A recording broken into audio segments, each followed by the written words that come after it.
จอลูกหนังวิเคราะห์บันเตที่เทศ3คู่ประจำวันอังคารที่26เดือน5ปี2026เอามาเริ่มกันคุยหนึ่งในรายการทีมชาติเตะในเวลา23:00ของคืนนี้การพบกันระหว่างทีมชาติโมร็อกโกจะเปิดบ้านต้อนรับการมาเยือนของทีมชาติบูรุนดีโมร็อกโกพวกเขามีฟอร์มการเล่นในช่วงหลังที่ค่อนข้างดีด้วยการชนะ3เสมอ1แพ้1จาก5เกมหลังสุดพวกเขามีจุดเด่นในการเล่นเกมบุกในบ้านที่ค่อนข้างอันตรายส่วนบูรุนดีทีมเยือนฟอร์มในช่วงหลังถือว่ายังไม่ค่อยคงเส้นคงวาเท่าใดเกมเยือนค่อนข้างมีปัญหาเกมนี้บางจากภาพรวมโมร็อกโกพวกเขามีเกมบุกที่มีความว่องไวและคุณภาพเกมริมเส้นที่ดีกว่าส่วนบูรุนดีพวกเขาอาจจะเน้นตั้งรับลึกแล้วแต่ว่าการเล่นเกมสวนกลับเป็นหลักเกมนี้ถ้าหากเจ้าบ้านโมร็อกโกสามารถยิงประตูแรกขึ้นนำได้ไว้เกมมีโอกาสที่สกอร์จะไหลค่อนข้างสูงการคาดการณ์สกอร์ที่น่าจะเกิดขึ้นทีมชาติโมร็อกโกจะเปิดบ้านเอาชนะทีมชาติบูรุนดีไปด้วยสกอร์3-0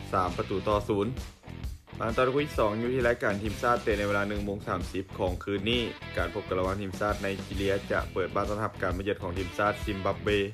ไนจีเรียเจ้าบ้านพวกเขามีฟอร์มการเล่นช่วงหลังที่ถือว่าใช้ได้ด้วยการชนะ3เสมอ1แพ้1จาก5เกมหลังสุดพวกเขามีเกมบุกที่มีความดุดันโดยเฉพาะจากทางริมเส้นและการจบสกอร์ที่มีความหลากหลายส่วนซิมบับเวทีมเยือนยังคงมีฟอร์มการเล่นที่ยังขึ้นลงด้วยการชนะ2เสมอ1แพ้2จาก5เกมหลังสุดพวกเขามีสไตล์การเล่นคือมักจะเน้นตั้งรับแล้วแต่ว่าการเล่นเกมสวนกลับเป็นหลักในการพบกันของทั้ง2ทีมใน3เกมหลังสุดมักจะจบลงด้วยผลเสมอและสกอร์ที่บ่คาดแต่ในสถิติโดยรวมไนจีเรียพวกเขายังคงเหนือกว่าเล็กน้อยบ่ว่าจะเป็นคุณภาพทีมและโอกาสที่จะชนะ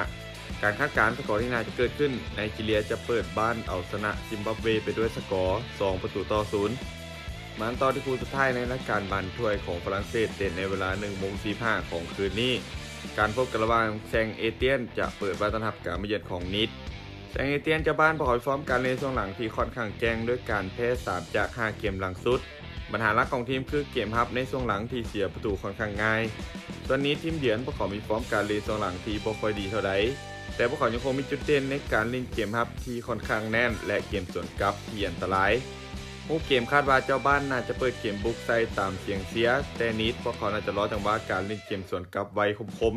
ผู้เกมมีโอกาสจะอึดอัดในช่วงแรกแต่คาดว่าในท้ายที่สุดนิดพวกเขาจะหาจังหวะปิดเกมได้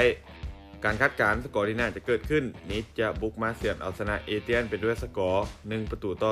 1-0สุดท้ายนี้ถ้าคนสนใจในทางที่ดีแบบนี้อย่าลืมกดไลค์กดแชร์ออกไปเพื่อเป็นแนวทางเพิ่มเติมและใครสนใจอยากลงทุนสามารถกดลิงก์ผ่านหน้าซ่องได้เลยเด้อ